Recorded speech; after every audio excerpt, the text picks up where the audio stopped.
You are listening to the Drink Less Lifestyle podcast with Dr. Sherry Price, episode number 41. Welcome to Drink Less Lifestyle, a podcast for successful women who want to change their relationship with alcohol. If you want to drink less, feel healthier, and start loving life again, you're in the right place. Please remember that the information in this podcast does not constitute medical advice. Now, here's your host, Dr. Sherry Price. Well, hello, my friends. How are you today? I am getting pretty excited because in a couple of days, I am going to be leaving here and visiting my family in Pennsylvania. And when I get there, we get to celebrate my sister's 40th birthday. I get to see my nephews. I get to see my mom and dad. And it's just so nice to be able to see my family again. I am so thankful vaccination happened and we're out and about and things are opening. It's so wonderful. It feels so good for my soul. And I hope you are able to get together with your friends and loved ones and family because that connection is so needed for our health and our happiness. So today I want to talk about something that I have experienced in my life, I still experience in my life, and I see this issue come up with my clients when I'm coaching. And I think it's really important that we look at it and consider the effect of doing this and how it doesn't help our lives. It's actually pretty damaging. And that is when we minimize our problems. And I think this is something we all do. And for some of us, we may not even consider that we're doing it. We may not even be aware that we are minimizing our problems. And here's what minimizing our problems sounds like. So notice when you say, well, I have this problem, or well, it's not that bad, right? That's minimizing the problem. Or I may hear my clients say on our coaching calls, like, this is just white girl problems. Or this is just first world problems. Or my kids or my marriage are good overall, but there's this one thing. But we're good. We're really good. Or I hear a lot of times when I'm talking with women that, well, my drinking isn't that bad.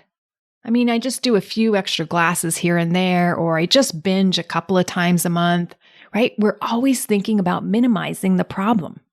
And I started doing some thinking around this recently because I was noticing it in my own life as well, just minimizing the problem because I think we've been through a lot this past year and we're comparing our problems to like other problems out there in the world. So there's this pain point in our lives that we just don't really want to make a big deal of it. And we talk about it and then like we brush it under the rug. Like it comes up, it pokes its head out, and then we smack it down and just push it under the rug. And I think our brain just really wants to focus on the bright side, or we want to just say, oh, life is really good, except this little thing, right? We want to focus on the good in our life. And I think that's where positive psychology can go run amok, because if we're always looking at the positive side, yes, there is an upside to that, but does it really allow us the space to evaluate that pain point? Because just brushing it under the rug may not be serving us. Because here's the thing, if we just keep pushing it aside and saying that it's really not a big deal, we actually continue to live with that pain point in our life. And we just keep reminding ourselves that it's not important and to ignore it and just to brush it off. But here's what I find, that pain point doesn't go away. That pain point stays there and kind of festers. Because if we don't really address it and solve it, right, it's going to continue to bother us. If it bothers us today and it bothered us yesterday, chances are it's still going to bother us in the future. So think about like if you get a splinter in your hand, right, and you're just going to ignore the splinter and you're just going to allow the pain to be there. Rather than looking at this splinter and saying, is there a way I can remove this and grab tweezers and extract it so the pain actually goes away and it goes away for good? And I know when I use that example, it sounds kind of crazy. It's like, well, of course, if you have a pain point or a splinter, you would want to logically remove it. The same would be as if they found like a small cancer in your body, right? You wouldn't just allow it to be there, right? You would do everything in your power to extract it, right? Treat it and get rid of it. Because we know that cancer most likely gets harder to treat. The bigger it is, the more it spreads, and the more devastating the prognosis and the chance of actually curing it. So when it comes to cancer, we're completely logical about it, right? We see a pain point, we see something cancerous, and then we go and we treat it immediately. But other things in our life that aren't, quote, cancer or cancerous, we might just leave them there. So it's interesting that we get that aggressive with cancer, but then we have these other pain points in our life that we just tend to live with. We don't actually think about solving them until they manifest into something bigger. We just let it linger and fester and grow. And guess what? We keep brushing it under the rug, thinking it's no big deal. I'll take care of it someday. I'll wait till it manifests into a bigger problem. And I see this a lot with drinking. Because if we look outside of us, we will learn from society that it's normal to drink. We will compare our drinking patterns and habits to others, and we will always find a way to minimize the problem drinking causes in our life when we look outside of us and compare. And here's what I find interesting is that we continue to tolerate it and not feel good about our habit for months, years, even decades, and we continue to minimize the problem. We continue to minimize the effects that drinking has on our life. We tell ourselves, it's not that bad. We think our kids won't notice. We think we're crafty and sneaky when we're hiding it from others, when really, they know. And we know. And I think we do this because we minimize it because we think facing the issue will be more painful. When actually, if we face it, we can solve it. Which theoretically means it would be a lot less painful to face it. And this is why I love the work of coaching so much, is because we think our brains are so logical. And our brains really just want to protect us from hurting and pain and suffering. But on the same token, they are not so logical. And by minimizing the problem, we are creating more pain and more festering and the problem to continue for years on end. Wouldn't it be way more logical just to take care of it and solve it? I think that would make a lot more sense. Now, if our friends come to us with painful problems or something they're dealing with, a pain point in their life, I don't think as a friend we tell them to tolerate it. Just ignore it. It'll go away. It won't be there tomorrow, right? We don't give that advice to other people. So why do we allow our brains to convince us that it's okay to leave it there? I mean, just think if you had a horn growing out the side of your head. You wouldn't want that horn there. You would go get it removed. You would look to solve the issue. And similarly, if you had a nail in your tire, you wouldn't just go and put more air in the tire, right? And deal with the nail that's stuck in the tire. You would actually fix the problem and remove the nail from the tire. And now the issue is fixed. But yet so many of us talk ourselves into it's okay to have this small problem. And it's okay that I have to tolerate this because we all have our cross to bear, or we all have problems in life, or this is just expected, or my life is really good except this drinking thing. And we let it linger and fester for months and years. It just makes no sense to me to minimize the pain. And I think our brains tell us it's doing us a good thing, right? If we can just minimize the pain, don't suffer, don't think about the depression, don't think about how this is affecting your life, keep an upbeat attitude, like all of those things, which is helpful in the short term. But then yet the brain is telling us that it's okay to allow this pain point to linger. And going back to when I was coaching a client about, oh, it's just a white girl problem, I said, yes, it's true. But let's not minimize the problem. It's a problem, and this problem can be solved. And here I think she was minimizing it because there are bigger problems in the world, right? But I reminded her, like, you can't have black girl problems or other color problems because you're not black or another color. So the only problems you are going to get in life are white girl problems. Because yes, no matter what race or color you are, we're going to have problems. They are a part of life. And I think it's really damaging to ourselves if we think that we shouldn't have problems, or that somehow the problems that we do encounter are less than other people's bigger problems, right? Like it's only moral or virtuous to take care of the big problems of the world and not worry about my petty little problems. But let's not get all judgy on our problems. A problem is a problem. A problem means that there is pain in your life. And if it's small or big, why wouldn't you work to solve it? Because logically, if something is fixable, let's fix it. And then when one person learns how to fix something in their life, they can share that with others and help them fix if they have a similar problem in their life. That's the evolution of humankind. And here's the thing. Once we solve one problem, guess what happens? Another one appears, and then another one appears. You don't get through life without problems. It's just not possible. So here's what I think. Instead of staying a victim to my problems and minimizing them and judging them and saying, well, they're not that big to world hunger or other things going on in the world, right? I'd rather just say, hey, what can I do to solve my problems? Because I think that's a valuable skill to learn. That's how people get jobs, right? You go to work to solve problems. If I have a leaky faucet, I call a plumber to fix my problem. I want the problem fixed. I don't want to tolerate that pain point in my life, even if it's small. Because you know what? I don't have to. There's somebody out there that fixes the problem. So why wouldn't I engage in that? And here's the thing. If you get skilled at fixing problems, guess what happens? You get better at what you practice. I love thinking we are problem solvers. That is actually a mantra in my house. We are problem solvers. Because if you're not solving the problem, what are you doing instead? Talking about it, complaining about it, venting to others about it. You're only engaging in the problem and making it bigger in your life because you're not taking any action to actually solve it. I love being a problem solver. Here's the thing. I've had so many problems in my life that I've solved. I had a drinking problem. Guess what? I didn't like it.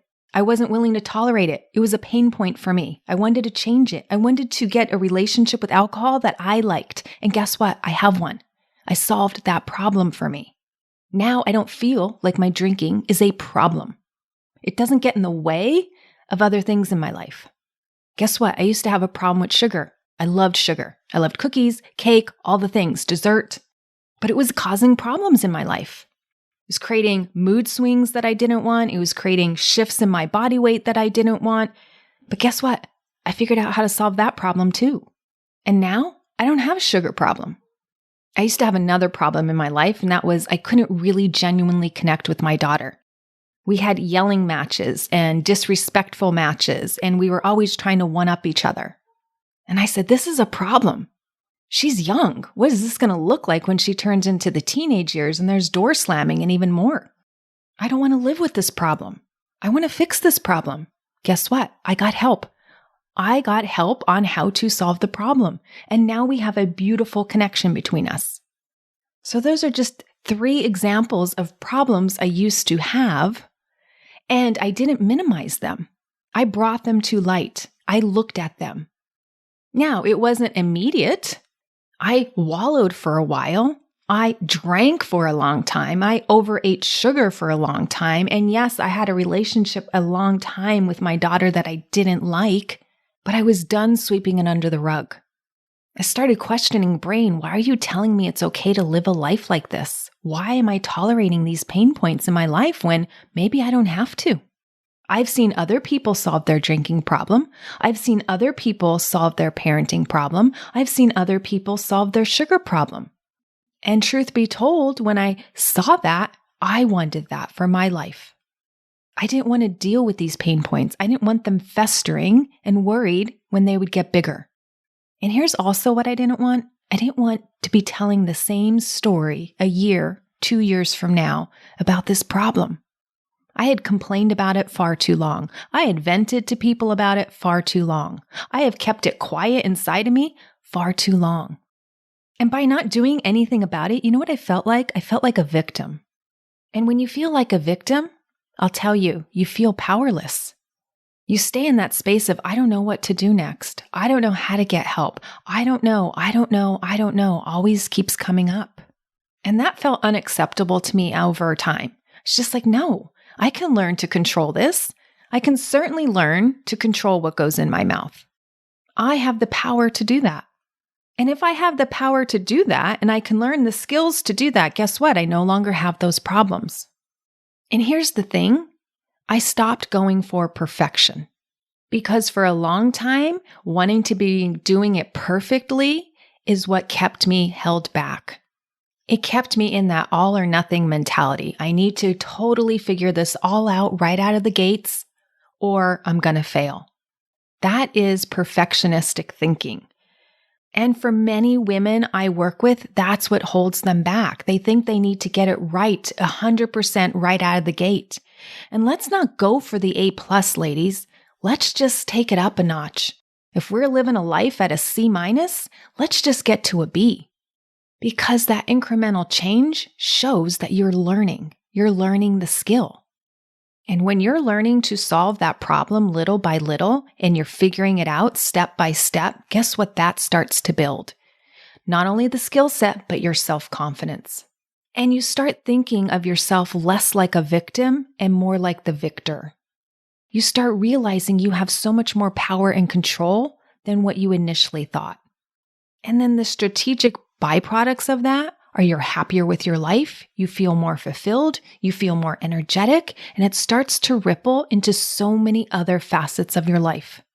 And you also begin to wonder, why did you tolerate the pain point for so long? You start seeing that your brain was just trying to protect you, but it really didn't know that what it was doing wasn't the best for you. And that's why I don't like for anyone to minimize their problems. When you minimize your problems, you stay stuck in it. When we minimize our problems, we don't give ourselves the opportunity to look at them and all the little nuances that they may be causing in our life, that it may not be actually such a little problem. I shared that when I didn't feel connected to my daughter, guess what? There were screaming matches. There were yelling matches. There were hurtful words that were said. There were words that we had to apologize to each other for later. And that's just how it affected the relationship with my daughter. Now let's talk about the relationship with my husband. When I want to go to him and vent to him about how she did everything wrong and how he's not sticking up for me or this or that. And now I'm taking it out on that relationship, and that relationship became compromised. And because I was focused on the relationship with my daughter, I wasn't growing the relationship with my husband. And he's just an innocent bystander in the whole thing. Of course, he feels powerless. How am I going to help? The same is true when I brushed my drinking problem under the rug and minimized all the effects it had in my life. I didn't want to clearly see all the ways it was festering and had the ripple effect in other areas of my life. But when I started to look at it, I noticed how not controlling my drinking eroded my self-confidence. I didn't trust myself around alcohol. I felt like a bad person because I couldn't trust myself around alcohol. And because I was judgmental of myself and my behavior around alcohol, guess what happened? I was worried about how others would perceive me around alcohol. I didn't want them to know I couldn't control myself around alcohol. So, hey, if we're going to meet up with friends, I'd get a jump start on my drinking. I'd have 2 at home because when I met up with them, I only wanted to order 2 with them so they didn't see that, gosh, she ordered a lot of alcohol. She might have a problem. I wanted to keep it hidden. So I'd show up at a dinner with my friends, already 2 drinks in. And anytime it came time to order more than 2 drinks and they went for more, I just remind myself that I could drink at home. And I'd finish off the night with a nightcap at home. And you know why I did that? Because I didn't want them to know. But I knew. And that feeling of needing 5 drinks when you're hanging out with people that you love and you're having fun with just felt kind of off. Why did I feel like I needed 5 drinks? Why did I need it so much when I have this great life, great friends, great evening? What was wrong? Couldn't those friends and that experience been enough pleasure for my brain? Why was I looking to take it to the next level? Why did I always go for more? And then it bit me in the butt the next day, right? Not remembering conversations, not getting a good night's sleep, feeling slightly hungover in the morning, and all the mental chatter around this small, festering problem. I take Advil to get rid of the headache. I drink water to get rid of cottonmouth. I'd be looking for hangover busters on Amazon, taking milk thistle to support my liver, to help detoxify the booze, and all the things. Yes, I spent so much time managing this small problem. Dear heavens, do you know how much time and energy my brain spent on thinking about my drinking and managing my small alcohol problem? All the time, money, emotional energy, mental energy, it was exhausting. It was too much. And here my brain would just say, oh, it's just a small problem. It's just something you do at night. There's 2/3 of your day you're not drinking, most days.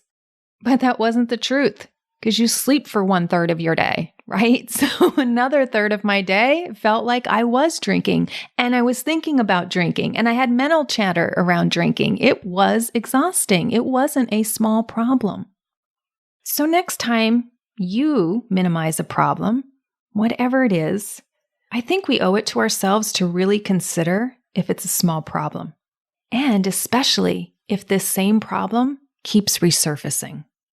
Because if it keeps resurfacing and we spend a lot of time thinking about it, chances are it's not a small problem.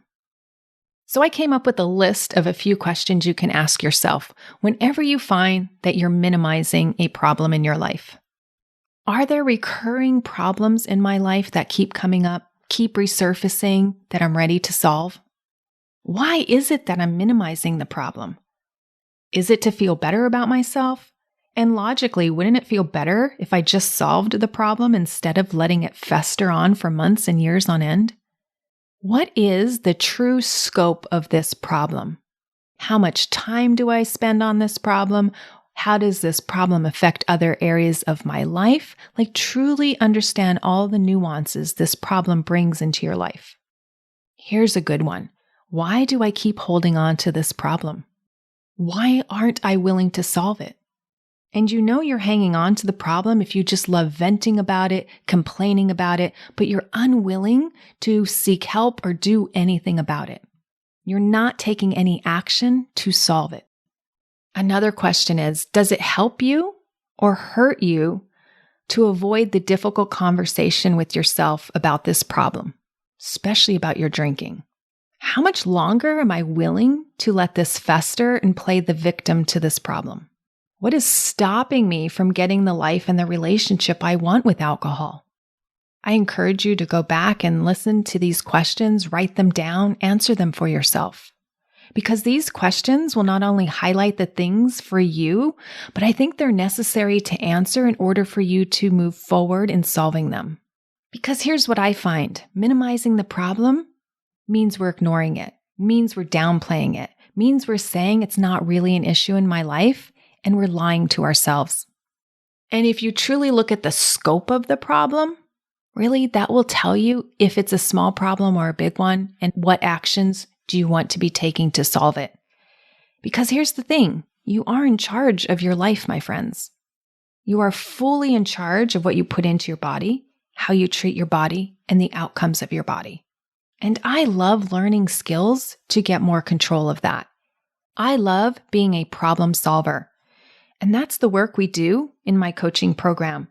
We solve problems so you can live your most amazing life without this nagging, festering problem. If you want me as your coach to help you solve your problems, then I invite you to check out my programs on my website at sherryprice.com. Let's stop minimizing those problems and let's solve them. Let's create an epic life. All right, my friends. As always, thanks for joining me for another episode of this podcast, and I will see you next week. Thanks for listening to Drink Less Lifestyle. If you're ready to change your relationship with drinking now, check out the free guide, How to Effectively Break the Overdrinking Habit, at sherryprice.com/startnow. See you next week.